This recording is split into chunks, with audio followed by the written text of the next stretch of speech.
What is happening, YouTube? Just thought I'd make a quick video here. I'm working on an '09 Cobalt today. It's actually my sister's car. Brought it in to me and said that the brakes were kind of weird, which they are. What was happening was you could drive it, put on the e-brake, and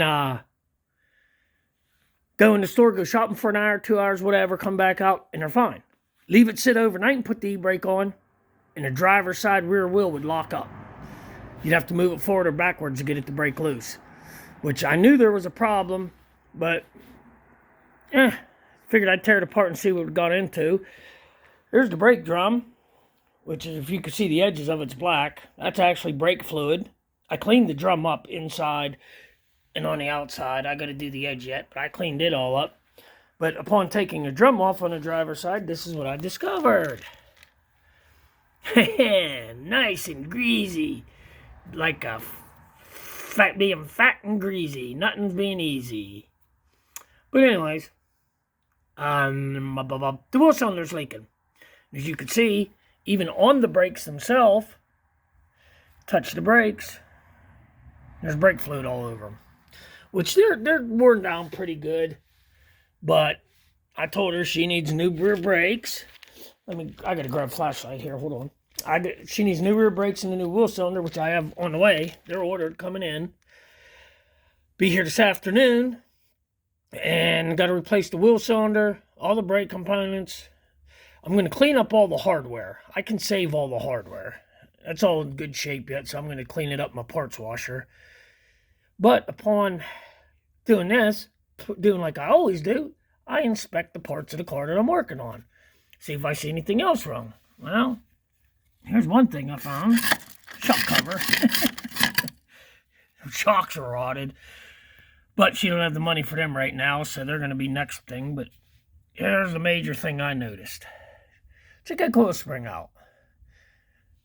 Thing just doesn't quite look right, does it, huh? Nah, sticking out past the top of the edge of the mount right here. That thing should be up underneath that mount, so you can't see it coming out either side. And I just happened to look on the nose, which I knew what the problem was going to be, and there it is. It is busted right there. You can see the edge of it. It is busted. Rear spring busted. And down at the bottom, let me see, get in here and see if I can show you. If you look right down in here, well, I can't show it, right there. You can see it's partially busted there too. It's actually cracked.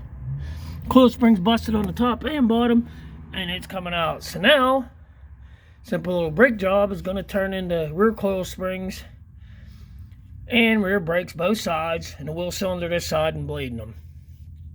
But luckily I told her not to drive it. Luckily she didn't drive it because I checked the brake fluid, and the master cylinder was almost completely empty. There was just barely enough to cover the bottom.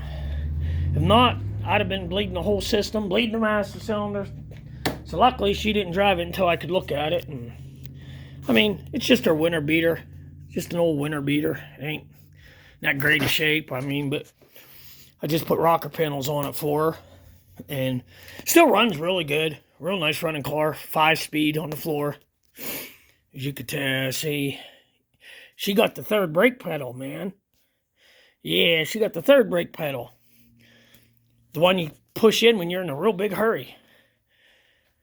And then you like to put the accelerator to the floor and listen to the motor get blown up. That's the way to do it. I mean, when you shift gears, you want to hear them RPMs just going way up there. So when you jam it into gear, you hear cranking and crunching and engine knocking. That's the way to shift and drive a car. Yeah.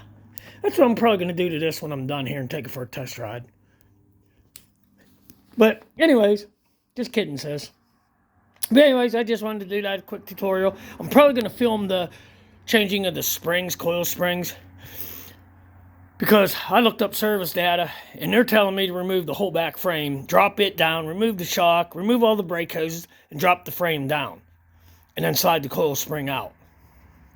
But I think what I'm going to do is I'm just going to disconnect the shock and see if I could get it down low enough and get the coil spring out.